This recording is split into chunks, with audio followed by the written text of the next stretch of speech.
Welcome to Off the Beaten Path, an all-new North Texas TV show that takes place right here in the great outdoors. In this show, we're going to be talking about some sports that are fun and will keep you fit. And I guarantee you, none of this stuff is the type of sports you'll see on ESPN. This is Off the Beaten Path.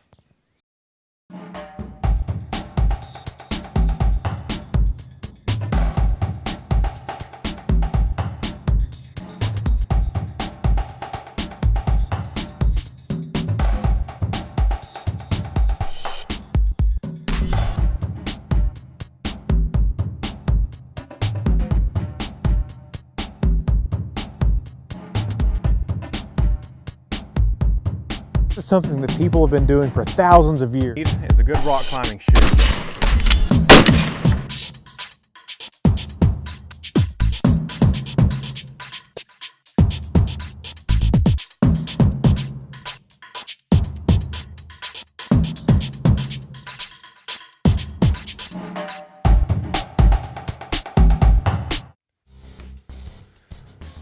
The sport fishing industry is one of the most stable in America. Recent reports have shown that over 44 million Americans fish regularly. We're going to talk about fishing today, but we're going to take a little bit different twist on it. We're going to be talking about bow fishing. Now, to the outside eye, bow fishing looks like nothing more than just hunting fish with a bow and arrow, but there's a little more involved. Let's check it out. The earliest known archaeological evidence for the bow and arrow comes from Western Europe, where some sites are dated to approximately 40,000 years ago. At the time, it revolutionized hunting and warfare. Early bows were made of wood and animal matter. Around the 4th century BC, the crossbow was invented, which added accuracy and power to the original design. The next advancement came with the invention of the compound bow, one that is prominently used by most sportsmen today. And as of recent, using a bow to hunt fish has become increasingly popular. We're going to start out by talking to Ronnie Edwards, who's the director of the Northwest Texas region of the Texas Bowfishing Association. So you're going to show us a little of your equipment today, right? Yes. I have 3 basic bows, as you will. I have what everybody here calls a recurve. It's the simple, 1 string, some curves, and this is just a regular reel with a reel seat and a little bit of what looks like a fishing pole sticking out, but people use it for leverage. It just helps bring the fish back. Second on the list is a regular compound bow. Everybody knows what these look like. They've got the cams at the top and the bottom and 1 long continuous string. Majority of people use these because they're very popular and they're easy to come by. The other bow that I have today is what I primarily fish with. If you noticed on the recurve, I have 1 string, but I also have the cams, like the compound bow, and it's multiple wrapped string. So this is sort of like a mix between the two. Yes, it's pretty much halfway. I've got the best of both worlds. I have the torque of the cams, but I have the single action pull of the string. The 2 major differences in the compound and a regular recurve is, a compound you have to pull all the way back. You can't pull halfway back. For it to get its full potential of its shooting effect, you have to pull it all the way back the full travel of the string. As the recurve bow, you can pull it at any distance. It's going to shoot whatever you load into the limbs. This one is best of both worlds. I can pull it back halfway, full, 3/4, depending on if I'm fishing and the fish is 2 feet, or if it's 15 feet away, I may only need to pull half, a quarter, or a full. But I can do this without having to swap bows with this 1 bow. Starting from the beginning, you're going to get a boat, you're going to get waders, some light source to see at night. So you bow fish at night? Primarily at night. You can fish in the daytime, but fish are very hard to see. If it's night, you've got lights that penetrate the water, you can see the fish a whole lot better. Herein lies the light. If I'm out and I just want to go bow fishing, say I just pull up to a lake in my truck, I can pull my bow out, I can go along the bank, I can turn my light on, I can sit there and watch the bank with my light, and I don't really need my boat. Boats can get very expensive. So, you know, if you're just out and want to mess around with some friends, you're sitting around, want to go bow fishing. If you got a good light on your bow, you can go right out to the shore and walk up and down the shore and bow fish. Now tell us about the boats. Is there any specialized equipment you have on the boats when you're bow fishing? If you're bow fishing with a boat, the only specialized equipment you need is a good set of lights and a good power source. I've seen people fish from one light, construction stands with one light, the yellow ones. They've got it mounted up in front of their boat, and they have a couple of batteries that they've used to power that light, and they go along and they fish right behind that light. And if I understand, your boat is a little different than that, right? My boat's a little bit different. We run a 5,000 watt generator and 9 lights. These are stadium lights, exactly what you would see at Rangers Stadium, the metal halides. I have 9 of those in front of me on my deck. I have a lot of light. Hunting arrows, the barbs will be backwards. So that as it goes in, it's cutting and it's tearing to kill that animal and drop them dead. These are different because if you're bow fishing, you have a line attached to the arrow, which means you can pull that fish back. If these barbs are backwards, you shoot in and they don't pull onto that fish, well, you just pull your arrow out and you don't get your fish. So you have to have a way to go in a small hole, but when it goes in and it tries to come out, these barbs actually lock outward and the arrow can't come back out of the hole that you just shot through. Therefore, you get your fish. Coming up, what do aliens have to do with bow fishing? I said, I think we just saw a UFO. And talk to a Texas game warden. Check, the bow hunters actually do help. Then, the real action.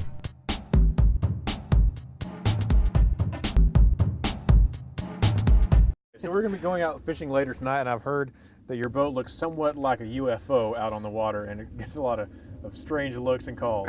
We have been, the Brazos River Authority or the Sheriff's Department out around the Brazos River, they have been called because residents, like we have behind us here, look out on the water and they see an orb of white light just zipping across the lake. And it really just looks like an orb of white light. They can't hear the motor because if we see out there at the lake, it's pretty far across. Way over there on the other side of the lake, you're not going to hear that small engine propelling that boat down the water. So only thing you get to see is this big white ball of light. You can't even see a boat, there's so much light. And we have had a call, and I've gotten a call running a tournament. The sheriff calls me up, says, "What are you guys doing?" And basically what it was, they were running with their lights on at night, and some concerned citizen called in to the Sheriff's Department and said, "I think we just saw a UFO." And it wasn't. It was someone bow fishing at night during a tournament. We really appreciate you showing us all. Oh, you're welcome, Michael. And see you tonight out on the lake, man. Yeah, let's hope that we don't freeze.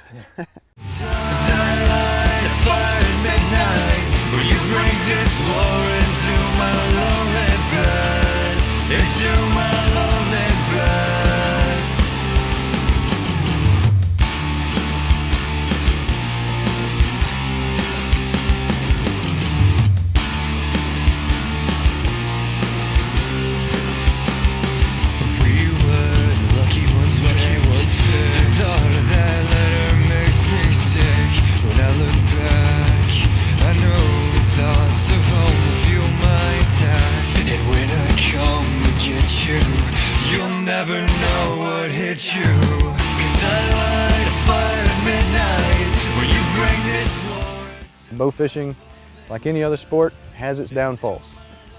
You are shooting a fish with an arrow. So the term catch and release is not something that we do. You're not going to release it back into the water because it's not going to live if it is still alive. You shoot it, you've got it. Bow fishing, that's the reason I don't like it, because some of these tournaments, we do get a lot of fish.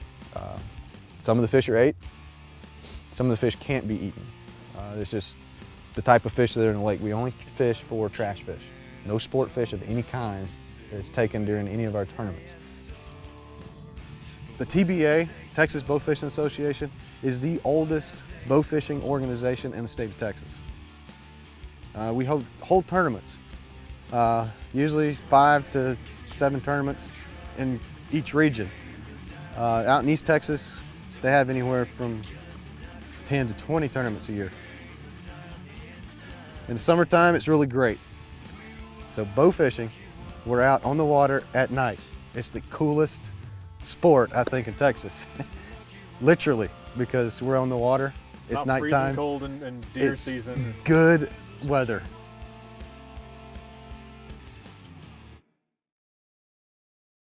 At first glance, bow fishing may seem to be a little bit harsh. A lot of people question the legality of it and if it's ethical or not. But bow fishing is an official Texas sport that is regulated by Texas Parks and Wildlife. A lot of people also wonder if taking such large amounts of fish will damage the ecology of the lakes. Game Warden Darla Barr is here to talk to us about that. When you get into bow fishing, you've got a unique situation to where you're taking bow hunting, applying it to fishing, and you're generally adding boats into the mixture. Normally they're taking rough fish, you're taking gar, carp, sometimes drum, and these are your rough fish in your bodies of water that typically don't have any other type of predator. They're not sought after as a game fish, and so to help keep their populations in check, the bow hunters actually do help in keeping the numbers into a balance of what they need to be for the ecology of the lakes. Basically the only limit that they have on the fish would be on the alligator gar. They can only take one of those per day as a bow fisherman. When it comes to just spotted gar, to carp, to drum, there's no length limit or maximum number of fish that they can catch at a time. So they just have to have, what they do have to have is they have to have a fishing license. That's it for bow fishing. Hope next time you go to the lake, you'll leave your rod and reel at home and bring your bow and arrow. More information can be found at texasbowfishingassociation.com. Stay tuned to check out a sport that many people are too afraid to even try. If you'd like information about laws and regulations, check out the Texas Parks and Wildlife Department at www.tpwd.com.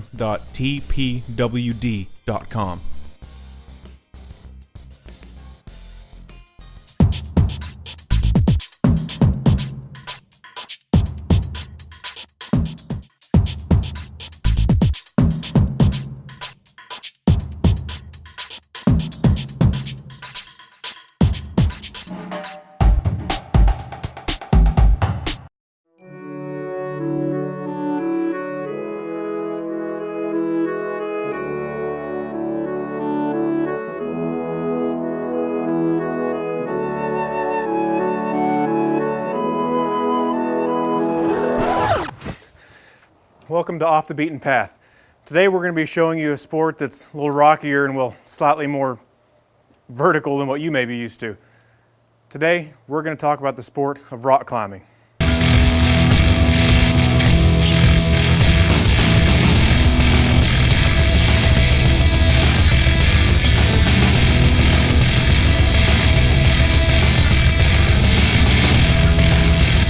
Welcome to Roberts Cave State Park in Wilburton, Oklahoma.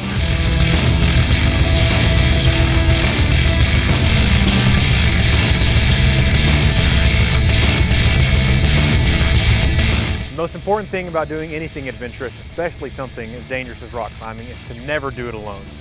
Therefore, I'm joined today by wildlife videographer Hunter Gravely, Eagle Scout Aubrey Hewlett, and veteran climber Danny Logan. Let's hit the rocks.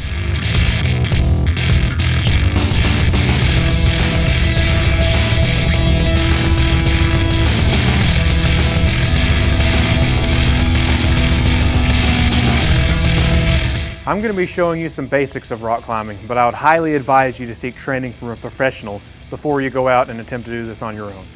As always, let's take a brief look at the history of organized rock climbing to begin with. While most sports have a rich history, rock climbing is relatively new. It was first introduced in Europe in the late 1800s, where mountaineers would practice climbing cliffs to aid them in their mountain climbing attempts. It wasn't until the 1920s that rock climbing became a sport apart from mountaineering. Many advancements in technique, equipment, and safety were made between the 1920s and 60s, bringing us to where we are now. Today there are clubs, gyms, and competitions worldwide. I have here on the table all the equipment that you need to go rock climbing. I'm going to go through and explain every piece to you. First, you need a good rock climbing rope. Now these are made specifically for the sport. It has a little bit of leeway in it and it will actually stretch a little bit. The next thing you're going to need is several good carabiners. Now these are made from high-grade aluminum, are very strong. They hold up to several thousand pounds of force. Now when you're buying carabiners, I want to point out something very important. This is also a carabiner you can get at any convenience store or Home Depot, but this will not hold weight. You want to make sure anytime you buy a carabiner to get a strong one that's made for rock climbing. Another thing you need is a belay device. Now this is simply a device that you loop the rope through so the person belaying you can stop the rope in case of a fall. These are just straps that you use to tie your rope to the top of a cliff so you can loop your rope up, come down to the climber and belay them. A lot of people use a glove when they're belaying so they don't get rope burn. And this is just a simple harness. It goes around your waist. Now both the climber and the belayer are going to need a rock climbing approved harness. The next thing you need is a good rock climbing shoe. Now these are sold in a variety of styles, but they have several features in common.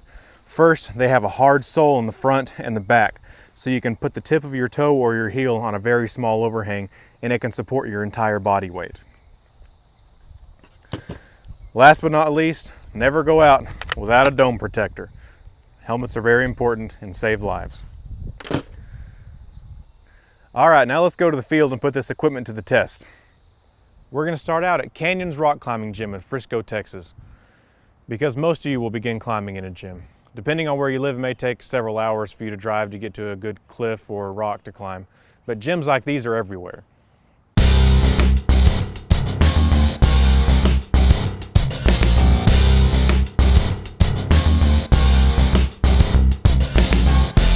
either need a bump up to the blue holes or match down. There you go, good. Just work your feet up.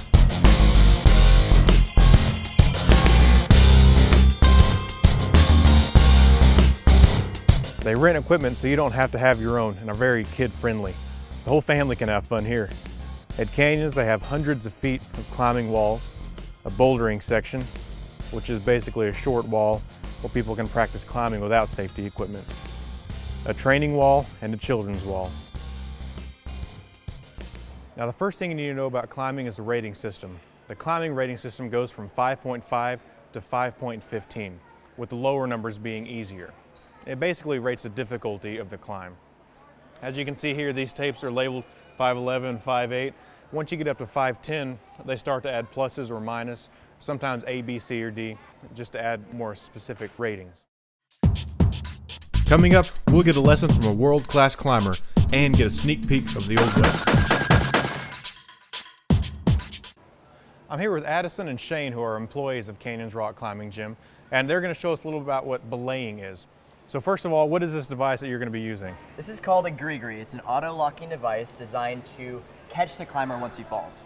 Okay, now you say fall, that's not a painful thing, is it? No, not at all. You notice here it has a harness that's specially designed to make the falls comfortable. Okay, great. So let's do it and let's see what belaying consists of. Now explain to us what you're doing as you do it. So if you notice, as he's climbing, there's slack in the rope. I'm bringing it down with my left hand and up through my right. So the point is to keep the rope generally pretty taut so that if he were to fall, he wouldn't fall too far. Okay, so what's the point of using this device? This device, I mean, the only other way you would do this besides this is just holding on with all your strength. And so Petzl has created this nice device called a gree-gree that auto-locks for you and takes away that human element. So basically if he falls, then that will catch him. Yes. Why don't we go and check that out and see what happens? All right, full.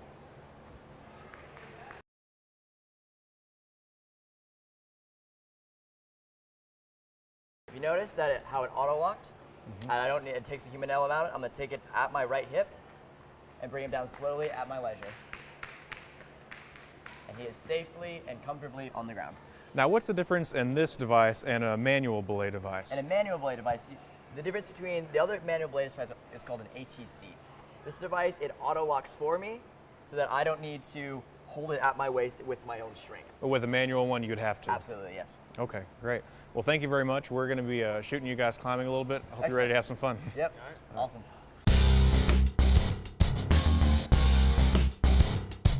There are several types of climbing, but only two that are commonly seen. The first is called top rope climbing, which was displayed earlier, and lead climbing, which Shane is doing now. The difference is that in lead climbing, he is moving the point and the rope up with him as he climbs, whereas in top rope climbing, the rope is already secured to the top of the cliff or the wall.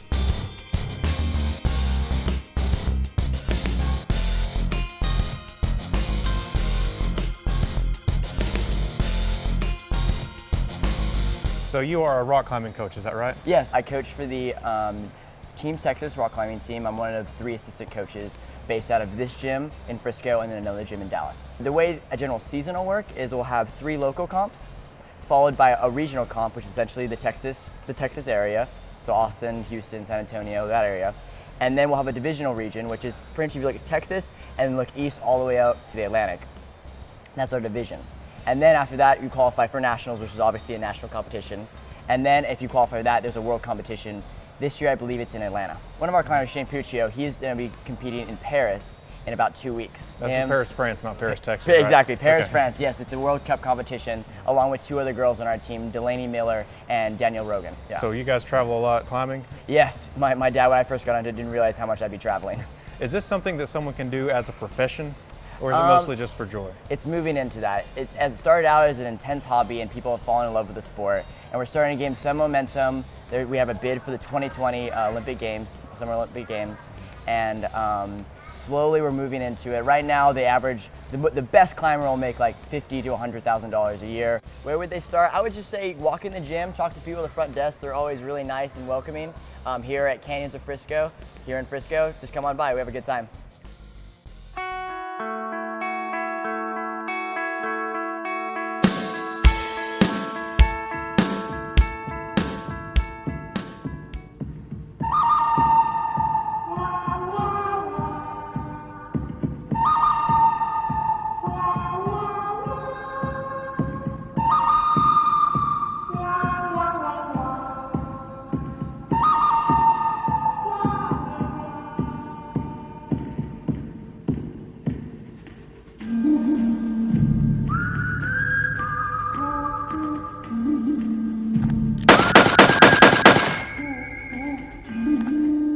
Welcome to the shooting episode.